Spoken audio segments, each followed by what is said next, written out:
നമ്മൾ Cherambadi elephant trail 6.0 trekking just finish ചെയ്ത് വന്നേക്കുവാണ്. It was an amazing experience. നമ്മള് ട്രെക്കിങ്ങിന് പോകുന്നതാണ്, പക്ഷെ ഇതുപോലെ കാടിന്റെ അകത്ത് കൂടെയുള്ള trekking first time.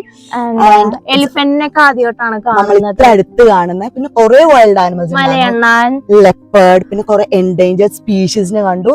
Most probably നമ്മൾ ആ സ്നേക്കിന്റെ അടിപൊളിയായിരുന്നു. പിന്നെ നമ്മളുടെ കൂടെ 3 സ്റ്റാഫ് ഉണ്ടായിരുന്നു. ഭയങ്കര സപ്പോർട്ടീവ് ആയിരുന്നു, കുറെ കാര്യങ്ങൾ പറഞ്ഞു തന്നു. പിന്നെ നമ്മൾ ഹൈഡ്ര ഒരു ഇത് കണ്ടു, അത് പണ്ടത്തെ ബ്രിട്ടീഷുകാരുടെ ഒരെണ്ണം ഇവിടെയും പിന്നെ ഒരെണ്ണം ആഗ്രയിലും അല്ലേ. 10 years മുമ്പ് അത് സ്റ്റോപ്പ് ആയിരുന്നു ഇവിടെ, ബട്ട് ആഗ്ര സ്റ്റിൽ വർക്കിംഗ്. ഇവരെല്ലാം ഹിസ്റ്ററി എല്ലാം അറിയാവുന്ന ആളുകളാണ്. അവരെ ഓരോ പോയിന്റും എന്താ പണ്ട് എങ്ങനെയായിരുന്നു, ഇപ്പൊ അത് എങ്ങനെയാ, നമ്മൾ എങ്ങനെയാ പോകണ്ടേ, everything they explaining so wonderfully and we are so satisfied.